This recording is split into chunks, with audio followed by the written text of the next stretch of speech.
Hello everyone. तो जैसा कि आप सभी जानते हैं कि नॉन टेक बूस्टर आ चुकी है और काफी बच्चों ने परचेज भी कर ली होगी बुक। तो अभी तक अगर आपने बुक को परचेज नहीं किया है तो आप ऑफलाइन या ऑनलाइन दोनों ही तरीके से बुक को परचेज कर सकते हैं। जिन्हें ऑफलाइन बुक परचेज करनी है वो डायरेक्ट ऑफिस में आके बुक ले सकते हैं। नीचे डिस्क्रिप्शन में आपको एड्रेस पूरा डाल दिया गया है, वहां से चेक कर लीजिए। प्लस ऑनलाइन जिन्हें लेनी है उन्हें कैसे ऑनलाइन बुक परचेज करनी है इसका एक वीडियो बनाया जा चुका है, या फिर नीचे जो लिंक दी गई है आप वहां पे जाके डायरेक्ट बुक को परचेज कर सकते हैं। ठीक है, तो अब रही बात सॉल्यूशन की कि सॉल्यूशन किस तरीके से होगा। तो आज हम सेट 1 का सॉल्यूशन कर रहे हैं और बाकी जितने भी सेट हैं उन सभी का सॉल्यूशन आपको डायरेक्ट मिलेगा एप्लीकेशन में। तो आपको करना क्या है, आपने अगर बुक ऑनलाइन परचेज की है या फिर आपने बुक स्टोर से परचेज की है, किसी भी तरीके से आपने बुक को परचेज किया है, आपको एक काम करना है। एक नंबर मैं आप यहाँ पे लिख देती हूं। इस नंबर पर व्हाट्सएप करना है आपको अपना, या तो स्क्रीनशॉट डाल दीजिए जो आपने लिया है, पेमेंट का स्क्रीनशॉट डाल दीजिए यहाँ पे, या फिर आपने अगर ऑफलाइन बुक परचेज की है तो रिसीट का क्या डाल दीजिए, एक फोटो खींच के भेज दीजिए। तो इस नंबर पे जो भी बच्चा अपनी बुक पेमेंट का रिसीट भेजेगा उस बच्चे को ग्रुप में ऐड कर लिया जाएगा और डायरेक्ट आपको एप्लीकेशन के लिंक पे पहुंचा दिया जाएगा। वहीं पर आपको कंप्लीट सॉल्यूशन मिलेगा। ठीक है, तो बुक के साथ अगर आपको सॉल्यूशन भी चाहिए तो फिर आपको इस नंबर पे अपना भेजना है रिसीट को। ठीक है, चलिए फिर स्टार्ट करते हैं आज का सेट। आज हम करने वाले हैं सेट नंबर 1। तो चलिए भाई, question number first, idiom a damp squib, इसका मीनिंग आपको बताना है। ऑप्शंस है आपके पास, rainy weather, a disappointing result, a skirt in a laundry और none of the above. A damp squib, squib क्या होता है एग्जैक्टली? स्क्विब होता है ऐसे पटाखे, जैसे आप दिवाली में जलाते हैं तो पटाखे जो होते हैं उसको स्क्विब कहा जाता है। अब डैम्प स्क्विब का मतलब होता है, आप सपोज करो आप पटाखा जलाने लगे और वो फुस हो गया, मतलब कि मान लीजिए वो सिल रखा था या नमी थी उसके अंदर, इस वजह से वो पटाखा फुस हो गया। तो आप क्या होंगे, डिसअपॉइंट होंगे। भाई जब भी हम पटाखा जलाते हैं तो जैसे हम आग लगाते हैं हम यही एक्सपेक्ट करते हैं कि अब ये फूटेगा, आवाज होगी इसमें से या फिर लाइटिंग निकलेगी, लेकिन अगर वहां नहीं जलता तो आप डिसअपॉइंट होते हैं। तो यहीं से ये इडियम बना है, a damp squib. It means a disappointing result. कोई चीज जो सक्सेसफुल ना हो, जिसका अच्छा रिजल्ट ना आए, उसको कहा जाएगा अ डैम्प स्क्विब। तो answer B. Next question number 2, appraise. Next word है आपका अप्रेज। अप्रेज का आपको सिनोनिम बताना है। Synonym of appraise, accuse, praise, appreciate और जज। देखो अप्रेज का अगर हम मीनिंग देखें, अप्रेज का मतलब होता है मूल्यांकन करना, मूल्यांकन करना, या हम कहें टू जज द वैल्यू ऑफ समथिंग, किसी चीज की वैल्यू को आंकना या फिर जांचना या फिर जज करना। तो यहाँ पे आंसर देखो क्या होगा। एक्यूज का मतलब तो होता है आरोप लगाना, एक्यूज का मतलब होता है आरोप लगाना, तो एक्यूज तो इसका सिनोनिम नहीं होगा। और तारीफ करना भी इसका सिनोनिम नहीं होगा। प्रेज होता है तारीफ करना, ये भी नहीं होगा। और एप्रिशिएट का मतलब भी तारीफ प्रशंसा करना होता है। तो आंसर आपका हो जाएगा डी, जज। Okay, next question number 3, read the following sentence. चलिए भाई, सेंटेंस रीअरेंजमेंट। तो पहले आप लोग सेंटेंस को पढ़िए और उसके बाद इसे रीअरेंज करिए। ऑप्शंस देखिए यहाँ पे कौन कौन से दे रखे हैं।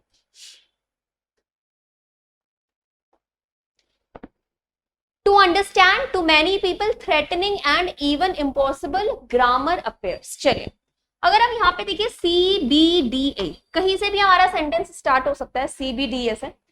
तो अगर हम देखें थ्रेटनिंग एंड इवन इम्पॉसिबल, तो यहां से तो नहीं लग रहा है कि सेंटेंस स्टार्ट होगा। टू मैनी पीपल, बहुत लोगों के लिए, शायद बी से सेंटेंस हो सकता है। ग्रामर अपेयर्स, ग्रामर लगती है, शायद डी से भी सेंटेंस स्टार्ट हो सकता है। तो इस तरीके से हो सकता है सेंटेंस स्टार्ट। हम क्या करते हैं, ऑप्शंस को थोड़ा सा बना के देखते हैं। तो सी से तो हमारा सेंटेंस नहीं स्टार्ट हो रहा है। बी से अगर हम देखें to many people, grammar appears, threatening and even impossible to understand, बन रहा है। देखो बी से बिल्कुल सही बन रहा है कि टू मैनी पीपल, कई लोगों के लिए ग्रामर लगती है। कैसी ग्रामर? कई लोगों को थ्रेटनिंग, डराने वाली लगती है, and even impossible to understand, और वो उसे समझ भी नहीं पाते। तो बी वाला ऑप्शन बिल्कुल सही जा रहा है।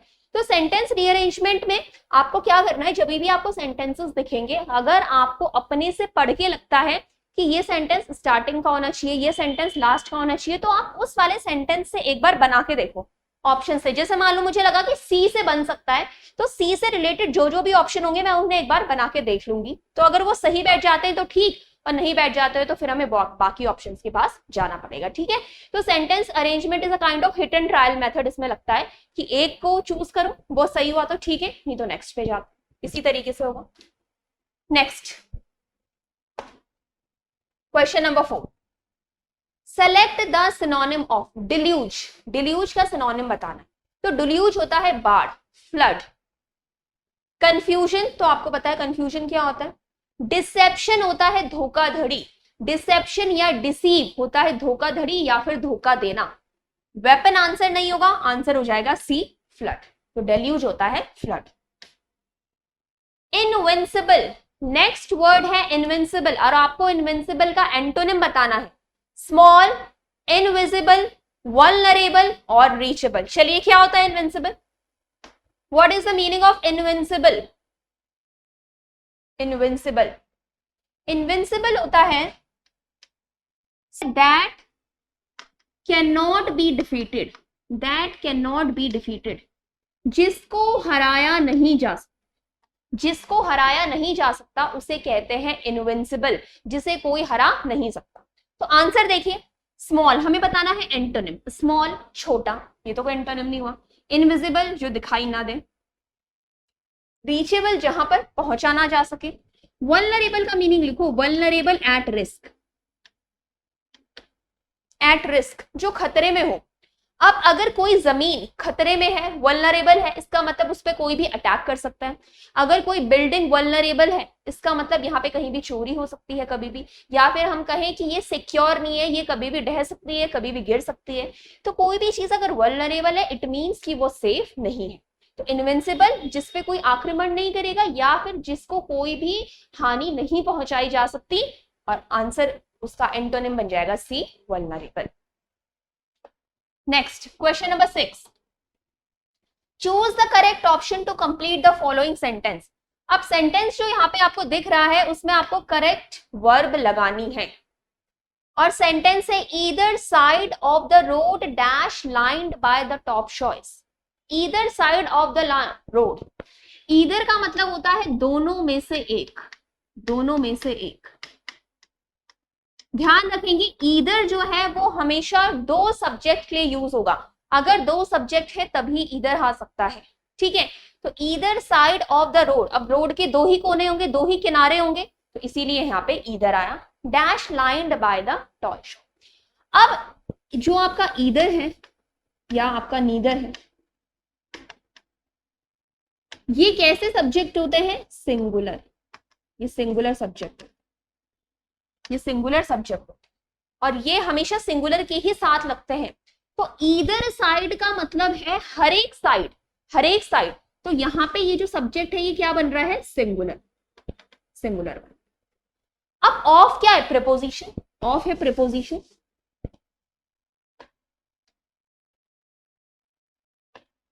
ऑफ एक प्रीपोजिशन होती है, और प्रीपोजिशन के बाद आने वाला नाउन या प्रोनाउन हमेशा ऑब्जेक्ट होता है, उसके अकॉर्डिंग कभी भी वर्ब नहीं लगती।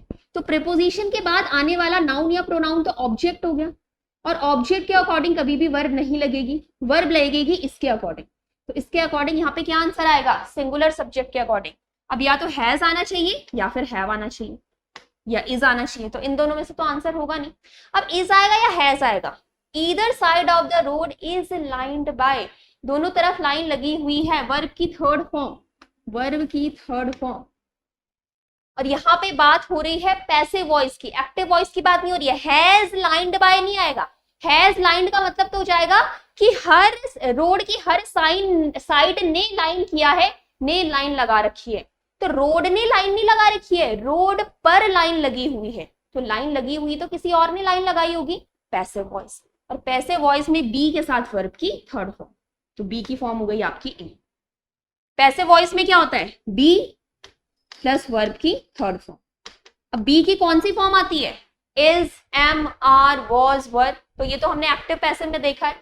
कि बी की कौन सी फॉर्म के साथ कौन से टेंस में बी की कौन सी फॉर्म यूज करी जाती है। तो यहां पर फिलहाल आप देख लीजिए कि बी की एक ही फॉर्म यहाँ पे दी है इज, तो आंसर इज हो जाएगा।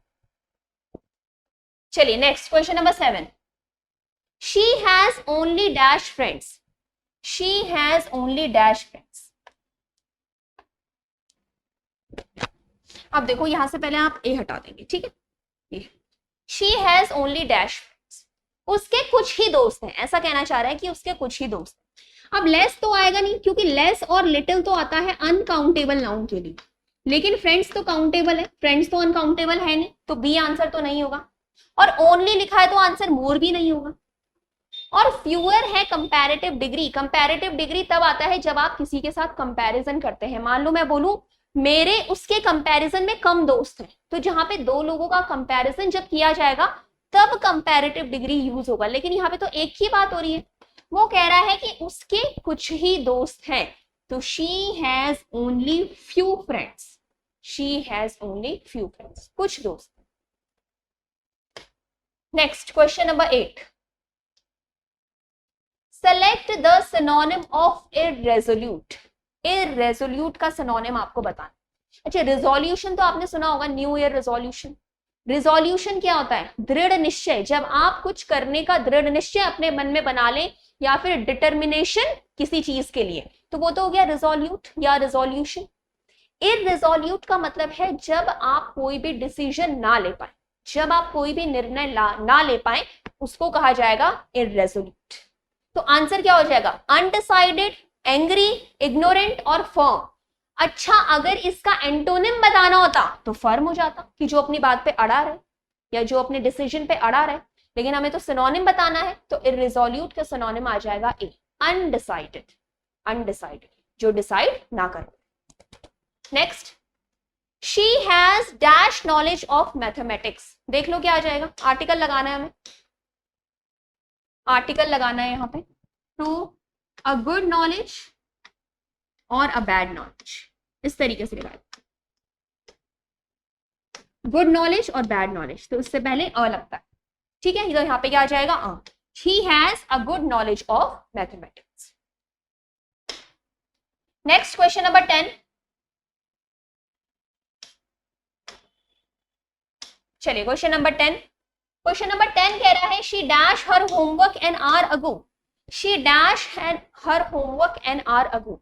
एगो का मतलब पहले, एगो का मतलब पहले, एक घंटा पहले, मतलब बात किसकी चल रही है? पास्ट की चल रही है।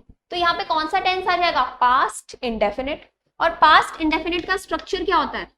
पास्ट इंडेफिनिट होता है सब्जेक्ट प्लस वर्ब की second form, subject plus verb की सेकंड फॉर्म। तो कहां पे सब्जेक्ट तो दिया ही है, सीधा वर्ब की सेकंड फॉर्म लगानी है, आंसर हो जाएगा finished.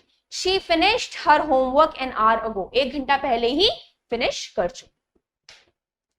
Next question number 11। Barren, select the synonym of barren. Barren का सिनोनिम बताना है गुड, होलसम, अनप्रोडक्टिव और प्रॉफिटेबल। तो बच्चे बैरन क्या होता है? बैरन होता है अनफर्टाइल। अनफर्टाइल, ऐसी जमीन जो उपजाऊ नहीं है, जहां पे कोई भी खेती नहीं होती है, किसी चीज की फसल नहीं होती है, वो बैरन हो जाएगा। तो आपको सिनोनिम बताना है, तो बताओ सिनोनिम क्या होगा? अनप्रोडक्टिव आ जाएगा, आंसर हो जाएगा सी। अच्छा, होलसम का मीनिंग देख लीजिए, होलसम का मतलब होता है हेल्दी, स्वास्थ्यकारी। चलिए next, I have visited several places in India. India में कई जगहों में मैं घूमा हूं, but I dash the Andaman and Nicobar islands yet. लेकिन अभी तक मैं अंडमान निकोबार आइलैंड नहीं गया हूं, ऐसा कुछ कहना चाह रहा है। अब थोड़ा सा जरा येट को देख लो, येट के बारे में एक दो चीजें देखो। येट पहली बात तो हमेशा नेगेटिव सेंटेंसेस में आएगा, येट हमेशा नेगेटिव सेंटेंस में आएगा। येट का मतलब होता है अभी तक, आप हमेशा ऐसा बोलेंगे अभी तक ऐसा नहीं हुआ है, इस तरीके से यूज होगा। और येट के साथ जो टेंस लगता है वो लगता है प्रेजेंट परफेक्ट, प्रेजेंट परफेक्ट। तो वो कह रहा है I have visited several places in India, कि मैंने कई जगहों पर विजिट किया है, मैं कई जगह घूमा हूं, लेकिन अंडमान निकोबार अभी तक नहीं घूमा हूं। तो नॉट किस में आ रहा है? इन दोनों में आ रहा है, तो इन दोनों में से ही कोई आंसर हो जाएगा। प्रेजेंट परफेक्ट लगाना है, तो प्रेजेंट परफेक्ट का स्ट्रक्चर क्या होता है? Subject plus has have plus verb की third form. Haven't visited yet, अभी तक विजिट नहीं किया है। टेंस के स्ट्रक्चर याद होना बहुत इंपॉर्टेंट है कि किस केस में कौन सा टेंस लगेगा और उसका स्ट्रक्चर क्या। Next question number 30, select the antonym of reckless. Reckless का एंटोनिम आपको बताना। अच्छा, रेकलेस होता क्या है? रेकलेस होता है केयरलेस। Reckless is careless. तो अब तो साफ साफ बता दो एंटोनिम क्या हो जाएगा। एंटोनिम हो जाएगा इसका केयर। डिफिडेंट क्या होता है? डिफिडेंट होता है कॉन्फिडेंट का उल्टा। कॉन्फिडेंट, उसका उल्टा क्या हो जाएगा? डिफिडेंट। डिफिडेंट का मतलब आप लिख सकते हो शाय, शर्मीला, जो दूसरों के सामने कुछ बोलने में या फिर किसी भी बात में जो शर्माए, कॉन्फिडेंट ना फील करे, वो हो जाएगा डिफिडेंट। ठीक है, चलिए नेक्स्ट देखते हैं। Question 14, synonym of docile. Synonym of docile. Docile का मतलब क्या है? डोसाइल होता है जो बड़ी ही आसानी से कभी भी किसी के भी आगे झुक जाए या किसी की भी बात मान ले, किसी की भी बात का विरोध ना करे, उसको डोसाइल कहा जाता है। तो ऑप्शंस देखो क्या क्या है। सबमिसिव, स्टबन, स्ट्रॉन्ग और चेंजेबल। स्ट्रॉन्ग तो हो नहीं सकता वो। स्टबन होता है जिद्दी, जिद्दी भी नहीं हो सकता जो आसानी से किसी की भी बात मान जाए। तो आंसर हो जाएगा आपका सबमिसिव। सबमिसिव का मतलब है जो बड़ी आसानी से झुक जाए किसी के भी आगे। Answer will be A. Next है आपका idiom, to move heaven and earth.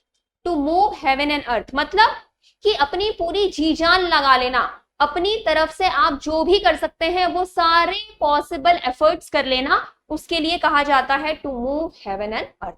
Option देखो क्या क्या है। To cause an earthquake, to try everything possible, to pray to all gods, to travel in a rocket. तो ये दिख रहा है साफ साफ आंसर हो जाएगा B, to try everything possible. Mammoth, antonym of mammoth. Mammoth का एंटोनिम क्या है? क्वाइट, सिग्निफिकेंट, ह्यूज और स्मॉल। मैमथ होता है बहुत बड़ा, तो हमें बताना है एंटोनिम। एंटोनिम हो जाएगा छोटा, आंसर हो जाएगा डी। Next rearrangement. रीअरेंज करना है यहां पे आपको। A lazy sulky, the rascal is, him at arm's length, good for nothing की। तो देखो सेंटेंस रीअरेंजमेंट में एज सच कोई भी ऐसा रूल नहीं है कि आपको वो बता दिया जाए और आप सेंटेंस रीअरेंजमेंट के क्वेश्चन सॉल्व कर पाए। अगर आपको सेंटेंस रीअरेंजमेंट करना है तो आपको प्रैक्टिस ही करनी पड़ेगी।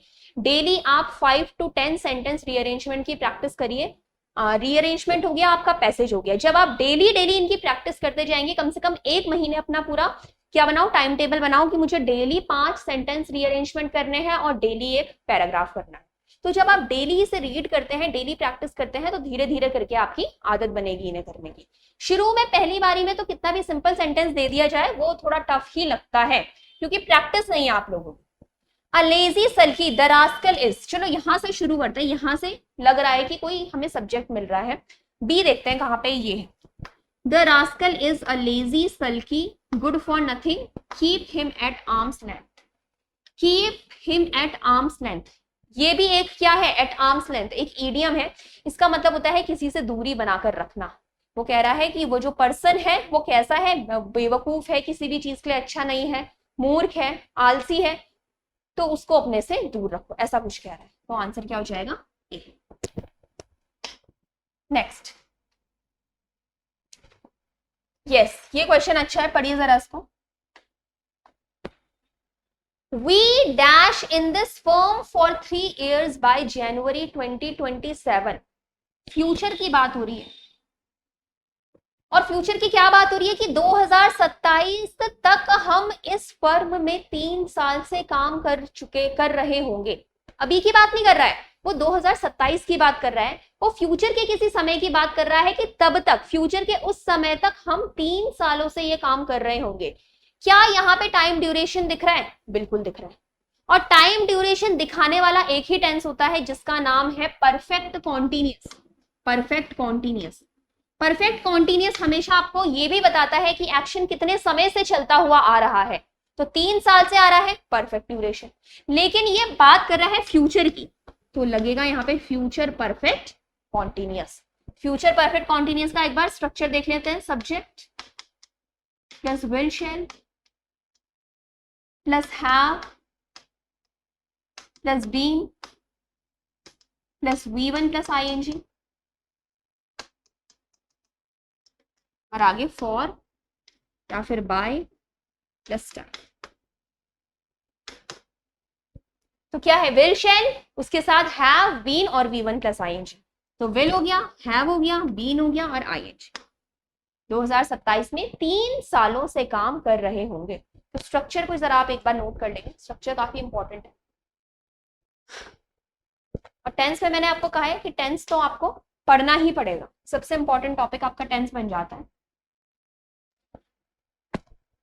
तो एक बार फिर से देख लेते हैं कि आपको क्या करना है। जिन भी बच्चों ने बुक को परचेज नहीं किया है, आप ऑफलाइन ऑनलाइन दोनों तरीके से बुक को परचेज कर सकते हैं। ऑफलाइन कैसे परचेज करना है और ऑनलाइन कैसे करना है, इसके लिए आपको एक वीडियो भी मिल जाएगी, प्लस आप नीचे लिंक में जाकर भी चेक कर सकते हैं कि कैसे करेंगे। और कंप्लीट सॉल्यूशन आप लोगों को एप्लीकेशन पर ही मिलेगा। ठीक है, चलिए नेक्स्ट है आपका सिनोनिम ऑफ कॉर्डियल। कॉर्डियल का हमें सिनोनिम बताना है। सिनोनिम ऑफ कॉर्डियल, कॉर्डियल होता है फ्रेंडली, दोस्ताना। लिख लेते हैं इसके थोड़े से सिनोनिम्स। कॉर्डियल हो गया आपका फ्रेंडली, और इसके लिए कुछ सिनोनिम्स लिखिए। एमिएबल, एमिकेबल, जीनियल, जीनियल, ये सारे के सारे इसके सिनोनिम है। तो आंसर क्या हो जाएगा, B. Next, before the alarm had stopped ringing, before the alarm had stopped ringing Nisha had telephone. Before the alarm had stopped ringing, जब तक अलार्म ने बजना बंद किया, निशा हैड टेलीफोन, तब तक निशा टेलीफोन कर चुकी थी। या हम बोले कि अलार्म के बंद होने से पहले ही निशा टेलीफोन कर चुकी थी। दो एक्शन की बात हो रही है और ये दोनों के दोनों एक्शन कब हो रहे हैं, पास्ट में हो रहे हैं, पास्ट में हो रहे हैं, एक के बाद एक हो रहे हैं। और एक के बाद एक अगर हो रहे हैं आपके दो एक्शन पास्ट में, तो एक पास्ट इंडेफिनिट की कैटेगरी में आएगा, एक पास्ट परफेक्ट की कैटेगरी। तो जो एक्शन पहले ही हो चुका है वो पास्ट परफेक्ट, और जो एक्शन बाद में हुआ है वो पास्ट इंडेफिनिट। पास्ट इंडेफिनिट इसका मतलब सब्जेक्ट प्लस वर्ब की सेकंड फॉर्म, और पास्ट परफेक्ट का मतलब है subject plus had plus verb की थर्ड। तो before the alarm had stopped ringing, Nisha वाली जो बात है उसमें आएगा पास्ट परफेक्ट और इसमें आएगा पास्ट इंडेफिनिट। तो अलार्म वाले जो एक्शन है उसमें पास्ट इंडेफिनिट लगाना है, तो यहाँ पे हैड लग रखा है, इसे हटाएंगे। तो आंसर हो जाएगा before the alarm stopped ringing Nisha had telephone. तो ध्यान रखेंगे, अगर आपके पास पास्ट में दो एक्शन दिए हुए हैं और बिफोर या आफ्टर का यूज करके ये दिखाया गया है कि एक एक्शन पहले हुआ है और एक एक्शन उसके बाद हुआ है, तो पहले होने वाला एक्शन पास्ट परफेक्ट में आएगा और उसके बाद होने वाला एक्शन पास्ट इंडेफिनिट में आएगा। वेरी इंपॉर्टेंट, इसे ध्यान रखिए आप। Next, scientists have discovered evidence of abundant water bearing minerals on the dash of an asteroid Bennu। तो ये कह रहा है, किसी एस्टेरॉइड की बात कर रहा है कि साइंटिस्ट को उसकी डैश पर बहुत सारे मिनरल मिले, सॉइल पर, ग्राउंड पर, सरफेस पर या फिर अर्थ पर। अर्थ तो हो नहीं सकता, अर्थ तो पृथ्वी है। तो वहां की बात कर रहा है कि जब वहां पर जो भी चीज गई होगी सैंपल को इकट्ठा करने के लिए, तो सतह पर, सतह बोलना चाहते हैं ना कि उसकी सतह पर हमें ये चीजें मिली, तो सतह के लिए वर्ड आ जाएगा सरफेस। सरफेस आंसर हो जाएगा C, on the surface of the asteroid. मिट्टी नहीं, देखो मिट्टी तो जब आप खोदेंगे उसके अंदर से निकलेगी, लेकिन जो टॉप लेयर होती है जमीन की उसे क्या बोला जाता है, surface. Next, the dash were arrested for illegally hunting the bears. Illegal hunting के लिए इनको पकड़ा गया, तो करेक्ट आंसर क्या हो जाएगा, पोचर्स, रेंजर्स, सोल्जर्स और विलेजर्स। आंसर हो जाएगा पोचर्स। पोच का मतलब होता है इलीगल हंटिंग, और पोचर्स वो होते हैं जो इलीगल हंटिंग करते हैं, अवैध शिकार जो करते हैं उन्हें पोचर्स कहा जाता है। तो answer A. My father is ill, my mother is ill, इन दोनों सेंटेंसेस को आपको ज्वाइन करना। My father is ill, my mother is ill, कैसे जोड़ेंगे इन्हें? My father is ill and my mother is ill, both my father and mother are in. बताओ कौन सा तरीका ज्यादा अच्छा है? ये वाला तरीका सबसे बेस्ट इस तरीके से जुड़ा हुआ है कि both my father and mother are in, क्योंकि इन वाले सारे तरीकों में क्या हो रहा है, रिपीटिशन हो रहा है। देखो इज इल बार बार आ रहा है। यहाँ पे भी देखो माई फादर इज इल और सो माई मदर इज इल, ये तो खैर गलत ही है और ये भी गलत है, आंसर हो जाएगा। ठीक है, next question number 24। He was accuse dash murder. He was accuse, accuse होता है आरोप लगना, उसमें मर्डर का आरोप लगा, तो अक्यूज अपने साथ प्रेपोजिशन लेता है ऑफ, अक्यूज ऑफ समथिंग, किसी चीज का इल्जाम लगाना, आंसर हो जाएगा डी। नेक्स्ट रीअरेंजमेंट, देखिए जरा क्या हो जाएगा आंसर रीअरेंजमेंट का।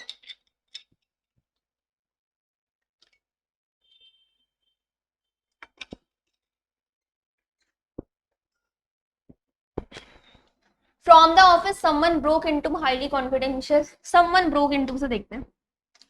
Someone broke into, from the office नहीं, someone broke into and stole some highly confidential letter from the office. ठीक है, ये आ जाएगा, डी हो जाएगा कि someone broke into, break into का मतलब लिखो to enter forcefully, to enter forcefully, जबरदस्ती कहीं घुस जाना। लिखिए एंटर इनटू, जबरदस्ती कहीं घुसना, to enter forcefully, sorry break into, to enter forcefully. तो ये कह रहा है कि समवन ब्रोक इनटू, कोई जबरदस्ती घुसा, एंड स्टोल सम, चोरी कर लिया कुछ कॉन्फिडेंशियल लेटर्स ऑफिस से। तो आंसर क्या बन रहा है आपका, डी बन रहा है। Next question number 26। The news was dash to be true, बढ़िया क्वेश्चन है ये भी। The news was dash to be true. अब पहले जरा टू और टू का मतलब समझ लीजिए, टू और टू, टू और टू का पेयर एक नेगेटिव पेयर है, एक नेगेटिव पेयर है, और इसका जब भी आप मीनिंग निकालेंगे तो इसमें नॉट लिखा हुआ आएगा। जैसे अगर मैं बोलूं he is too weak to walk, he is too weak to walk, इस बात का मतलब क्या है कि वह इतना कमजोर है कि चल नहीं सकता, चल नहीं सकता। जबकि यहां तो मैंने कहीं नहीं या नॉट लिखा ही नहीं है, तो फिर मैंने नहीं क्यों बोला, क्योंकि टू और टू का पेयर यहां पर यूज हो, इस वजह से। तो ये कह रहा है the news was dash good to be true, कि न्यूज इतनी अच्छी है कि सच नहीं हो सकती। कई बार होता है ना कि इतनी अच्छी कोई न्यूज सुन ली जाए तो ऐसा लगता ही नहीं है कि ये बात सच होगी, तो उसी के लिए वो कह रहा है, क्योंकि यहाँ पे टू लगा है तो यहाँ पे टू आ जाएगा, the news was too good to be true. ठीक है, तो टू का पेयर टू के साथ बनता है, और सो का पेयर दैट के साथ बनता है, सो का पेयर एज के साथ भी बनता है। ठीक है, next question number 27। He is proud of his proficiency, Sanskrit, Sanskrit में उनकी प्रोफिशियंसी, प्रोफिशियंसी को क्या बोलेंगे आप हिंदी में, मतलब ज्ञान की बात कर रहा है कि वो संस्कृत में बहुत ज्यादा ज्ञानी है, इस चीज की बात कर रहा है। तो प्रोफिशियंसी के साथ प्रेपोजिशन लिखता है इन, प्रोफिशिएंट इन समथिंग, किसी चीज में निपुण होना। अच्छा, तो एक नंबर नोट कर लीजिए फिर, अगर आपने शुरू में नहीं किया है तो दोबारा से एक बार नंबर को नोट कर लेंगे। और इस नंबर को आपको नोट क्यों करना है, क्योंकि इस नंबर पे आपको अपनी रिसीट भेजनी है। चाहे आप ऑनलाइन या ऑफलाइन जैसे भी बुक परचेज करें, आपको इस नंबर पर अपनी व्हाट्सएप पर, इस नंबर के व्हाट्सएप पर अपनी रिसीट को भेजना है। चाहे आप स्क्रीनशॉट भेजें या फिर आप फोटो भेजें उसकी, और तब आपको लिंक ग्रुप में ऐड कर दिया जाएगा और एप्लीकेशन में आपको कंप्लीट सॉल्यूशन मिलेगा। ठीक है, तो जिसको भी कंप्लीट सॉल्यूशन चाहिए उनको एप्लीकेशन डाउनलोड करना पड़ेगा। Next 28, one word substitution, code of diplomatic etiquette and precedence, code of diplomatic etiquette and precedence. Diplomatic यहाँ पे ऑफिशियल से रिलेटेड है कि जब भी कोई भी अगर ऑफिशियल काम हो तो उसको करने का एक तरीका होता है। कोई भी आपको ऑफिशियल काम करवाना है, सपोज अगर आपको कोई कागज बनवाना है किसी भी चीज का, आपको अपना आधार कार्ड बनवाना है या आपको कुछ भी इस तरीके से कोई काम करना है, लाइसेंस बनवाना है, तो उसका एक प्रॉपर सिस्टम होगा कि पहले आपको फॉर्म भरना है, उसके बाद इसके साइन करवाने हैं या ये पेपर देना है, इस तरीके से एक तरीका होता है। तो हर चीज को ऑफिशियली चीज को करने का एक तरीका होता है, उसको कहा जाता है प्रोटोकॉल। आंसर हो जाएगा डी, प्रोटोकॉल। हायरार्की क्या होता है? हायरार्की होता है किसी भी चीज का सीक्वेंस। हायरार्की होता है सीक्वेंस, ऑर्डर, किसी भी चीज का ऑर्डर। ठीक है, तो ऑफिशियल काम को करने का जो तरीका होता है उसको प्रोटोकॉल कहा जाता है। वर्ड आपने सुना भी होगा कई बार, protocol. Next, smooth ruffled feathers. Smooth ruffled feathers क्या है? ये इडियम। स्मूथ रफल्ड फेदर्स का मीनिंग आपको बताना है। अच्छा, मान लीजिए रफल्ड है किसी के फेदर्स, पंख क्या है? रफल्ड हो रखे हैं, मतलब ऐसे डिसऑर्डरली अरेंज हो रखे हैं, तो आप उन्हें स्मूथ कर रहे हैं, उसका मतलब आप उनको सही ऑर्डर में ला रहे हैं। तो ऐसा देख लीजिए इससे क्या मतलब निकल रहा होगा। कॉम अनटाइडी एयर, ऐसा कुछ नहीं है। टसल समवंस हेयर, टसल मतलब सहलाना, एक तरीके से बालों को सहलाना। स्ट्रोक अ पेट एनिमल, नहीं सहलाना किसी पेट एनिमल को, सहलाना वो भी नहीं। Make people feel less offended, इसका मतलब है कि कोई सिचुएशन बिगड़ रखी है और आप उसको थोड़ा इंप्रूव करने की कोशिश कर रहे हैं या थोड़ा समेटने की कोशिश कर रहे हैं, उसको बोलेंगे स्मूथ रफल्ड फेदर्स। तो make people feel less offended, कि अगर कोई ऑफेंड हो गया है, कोई हर्ट है, कोई आहत है, तो आपने ऐसा कुछ किया कि वो थोड़ा कम हर्ट फील करे। आंसर हो जाएगा B. Next, we should abide dash the advice of our teacher. Abide, abide का मतलब होता है फॉलो करना, पालन करना। अबाइड बाय, अबाइड बाय, तो आंसर क्या हो जाएगा? ए, अबाइड बाय, किसी चीज को फॉलो करना, abide by the rules. 31, Sachin was standing dash मी, सचिन खड़ा था। अब असाइड का मतलब क्या होता है? एक तरफ, एक तरफ, वन साइड। नेक्स्ट तो आपको पता है अगला, बिसाइड का मतलब होता है नेक्स्ट टू, या हम बोले बिसाइड होता है बगल में, बाय द साइड ऑफ, बगल में। बिसाइड्स का मतलब होता है एक्सेप्ट, अलावा, अलावा। तो कह रहा है सचिन वॉज स्टैंडिंग डैश, मेरे बगल में, मी लिखा है ना, इसका मतलब मेरे बगल में खड़ा है, ऐसा कहना चाह रहा है। स्टैंडिंग बिसाइड मी, और बिसाइड्स का मतलब होता है एक्सेप्ट, अलावा। मान लीजिए मैं कहूं कि इस बच्चे के अलावा, या मैं सिंपल बोल देती हूं कि राम के अलावा कोई भी बच्चा पास नहीं हुआ, इसका मतलब सिर्फ राम पास हुआ है, बाकी कोई भी बच्चा पास नहीं हुआ। तो वहां के लिए, अलावा के लिए आप किसका यूज करेंगे? Besides. Next, the paper was signed dash a pen. जब भी डूअर, किसी व्यक्ति के द्वारा कोई काम किया जाएगा बाय, किसी इंस्ट्रूमेंट के थ्रू कोई काम किया जाएगा विथ, क्या हो गया? विथ इंस्ट्रूमेंट, इंस्ट्रूमेंट की मदद से काम करेंगे। इंक के लिए स्पेशली आएगा हमेशा इन, जब भी आप इंक की बात कर रहे हैं या फिर आप इन इंक कह रहे हैं, in blue ink, in black ink, इस तरीके से आ जाएगा। तो paper was signed by him, उसके द्वारा, विद अ पेन, पेन से, in blue ink, blue ink से, तो बाय विथ इन, आंसर क्या हो गया आपका? सीओ। ठीक है, ध्यान रखिएगा, इंपॉर्टेंट है। प्रेपोजिशन से रिलेटेड काफी क्वेश्चन आपके पेपर में आते हैं, तो बड़े ध्यान से आप प्रेपोजिशन के क्वेश्चन को पढ़ेंगे। To renounce a high position of authority और कंट्रोल, कोई आपके पास हाई पोजीशन है, पावर है, और आपने उसको छोड़ दिया, तो त्यागना, किसी चीज को त्यागना, ऑफिशियली त्यागना, उसके लिए क्या वर्ड होता है? एबडक्ट का मीन्स होता है किडनैप, अपहरण कर लेना। अबेंडन का मतलब होता है सिंपल छोड़ देना, छोड़ देना, लीव। अबॉर्ट का मतलब होता है किसी काम को रोक देना, बीच में ही रोक देना, स्टॉप कर देना। और आंसर हो जाएगा करेक्ट डी, एब्डिकेट। ऑफिशियली अगर आपने किसी पावर या पोजीशन को छोड़ दिया है, त्याग दिया है, रिजाइन कर दिया है, तो उसे एब्डिकेट कहा जाएगा। तो आंसर डी हो जाएगा। Next, dash she is clever she often make mistakes. Dash she is clever she often make mistake, कि वह चालाक है, वह मिस्टेक करती है। लेकिन ये दोनों बातें तो ऑपोजिट हो गई, कि वो चालाक है फिर भी वो मिस्टेक करती है। तो आंसर क्या आ जाएगा यहां पे? बताओ, डिस्पाइट, सिंस, ऑल्दो, या फिर येट। येट तो रिजल्ट बताने के काम आता है, या फिर हम बोले, एक सेकंड रुक जाइए,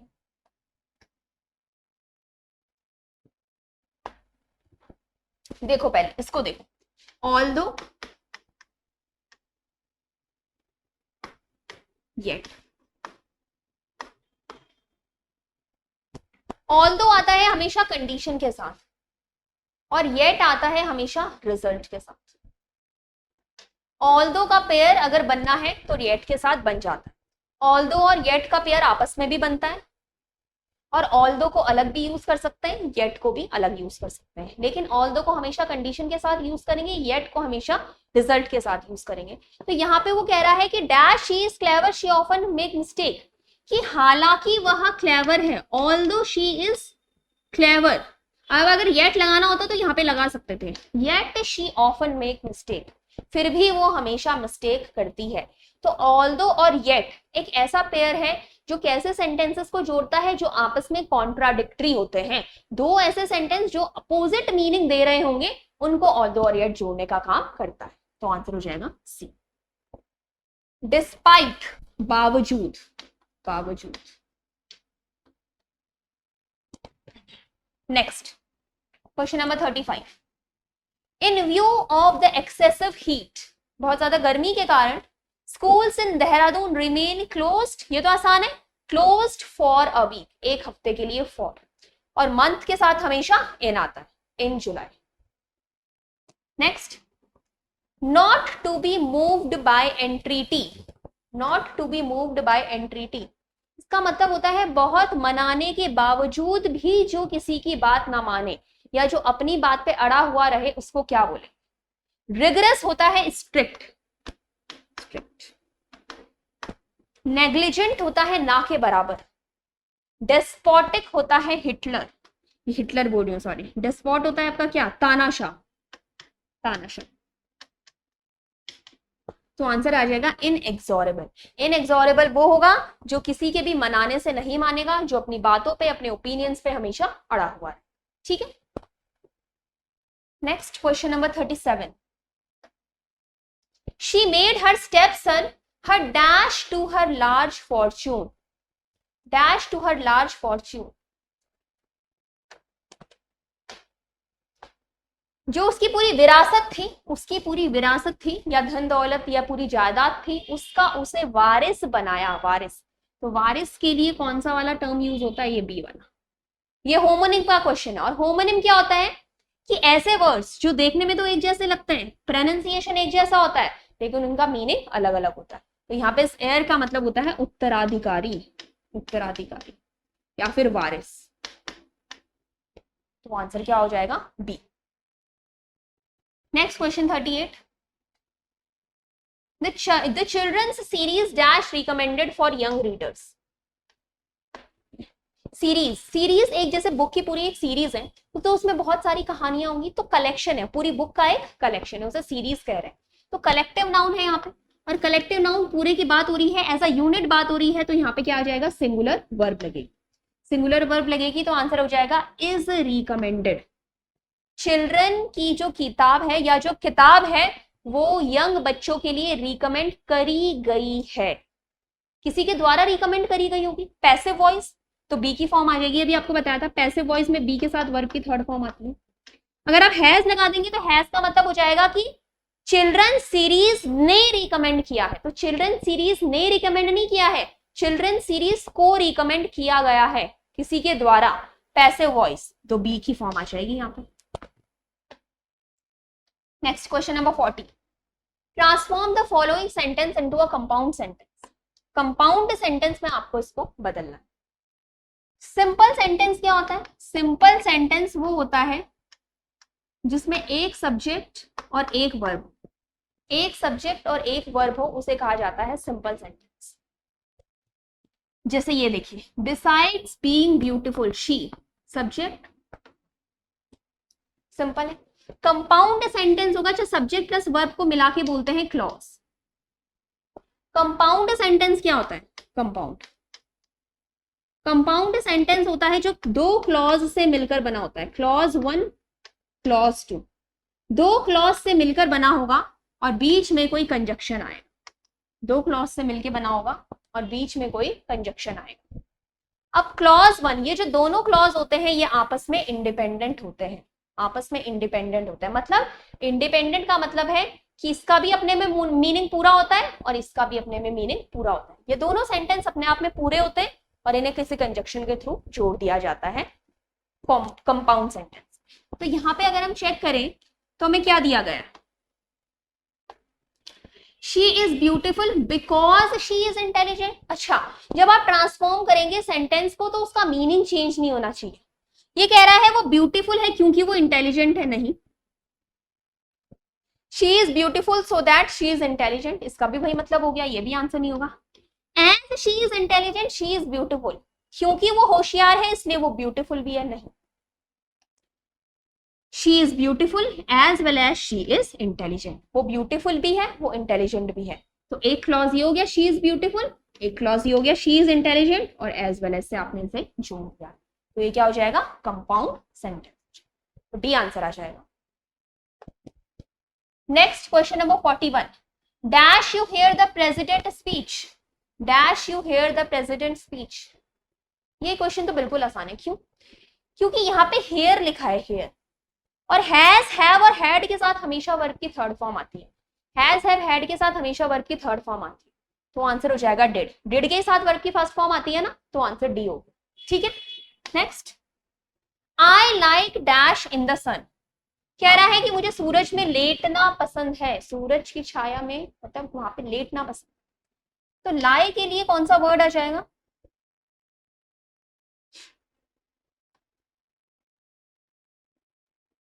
एक तो होता है आपका लाए, एक होता है आपका ले।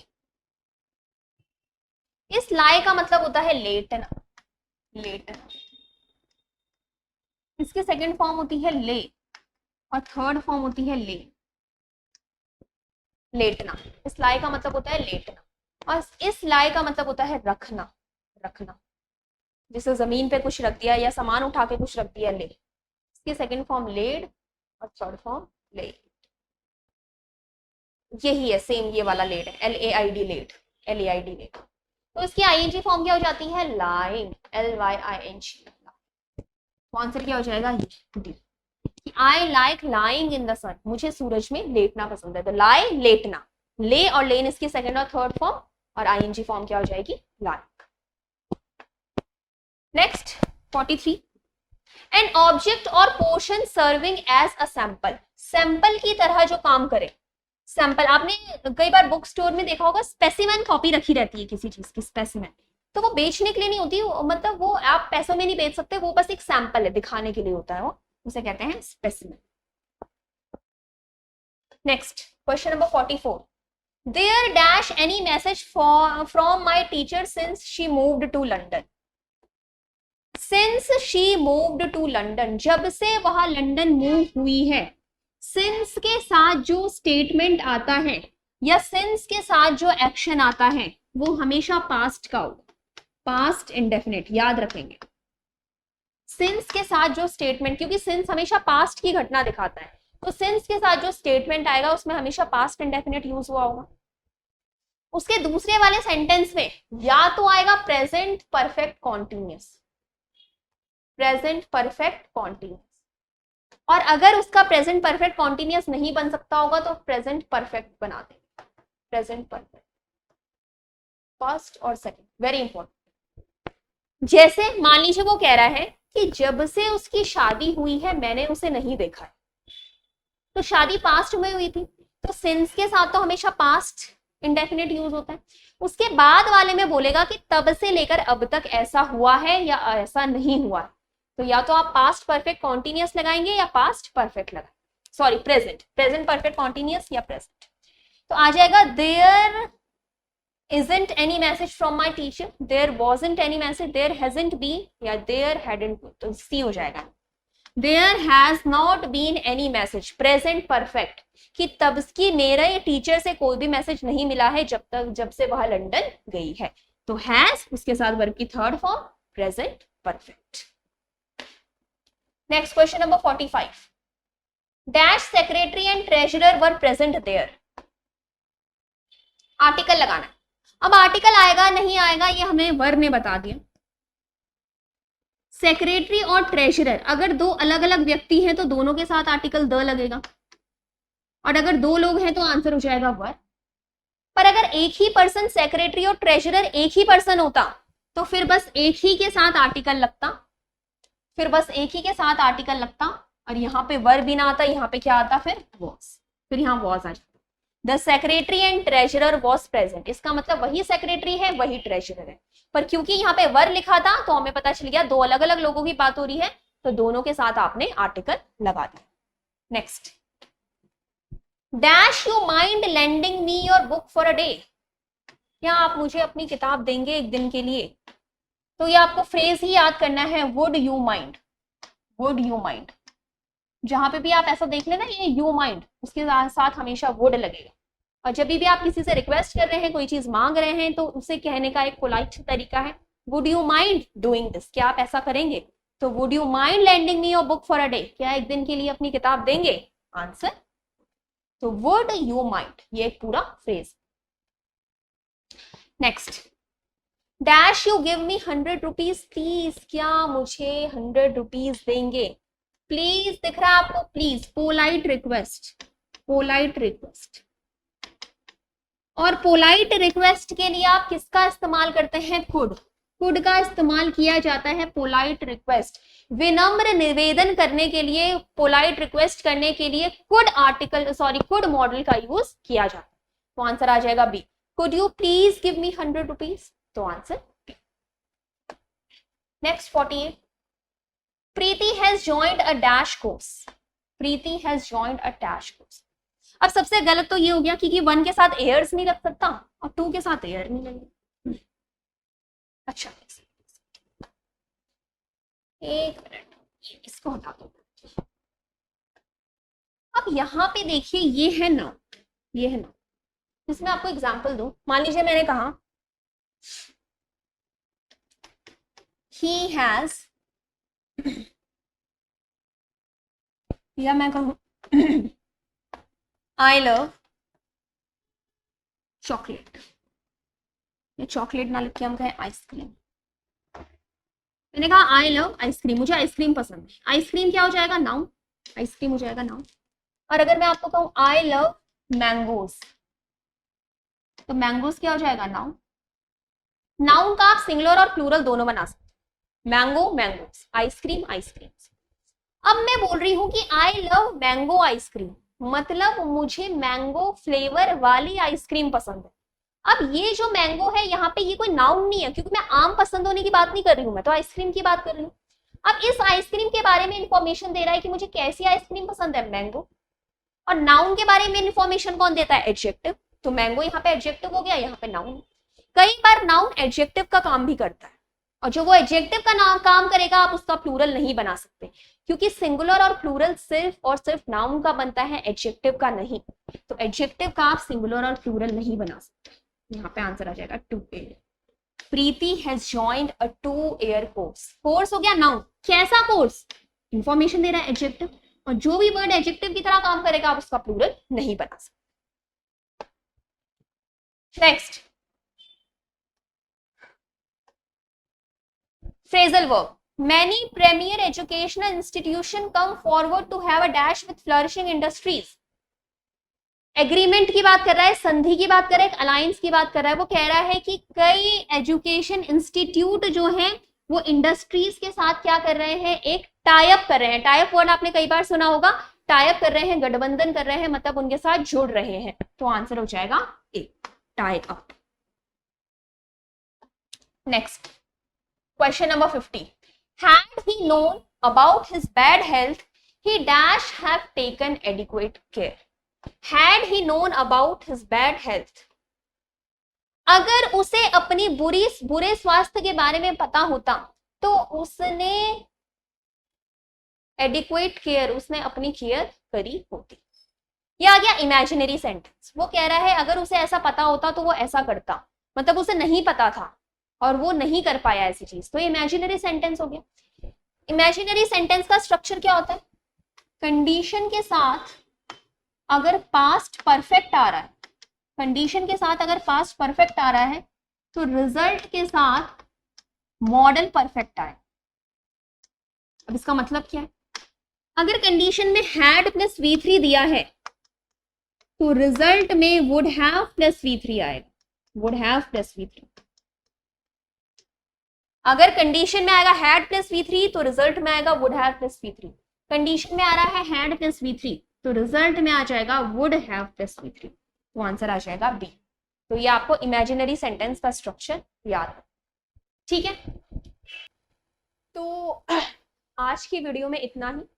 और अगेन जिस भी बच्चे को बुक परचेज करनी है, बुक अवेलेबल है, तो जल्दी से आप लोग परचेज कर लीजिए बुक और अपने मॉक टेस्ट करना स्टार्ट कीजिए और जल्दी ही आप लोगों को एप्लीकेशन से जोड़ दिया जाएगा, तो वहां पर आपको कंप्लीट सॉल्यूशन इसका मिल जाएगा, ठीक है। तो चलिए आप लोग अच्छे से अपना प्रैक्टिस करते रहिए और नंबर मैंने आपको दे ही दिया है। अगर कोई भी दिक्कत आपको बुक परचेज करने में आ रही है तो आप उस नंबर पे कॉल करके भी पूछ सकते हैं, ठीक है। चलिए मिलते हैं नेक्स्ट वीडियो में। Thank you very much.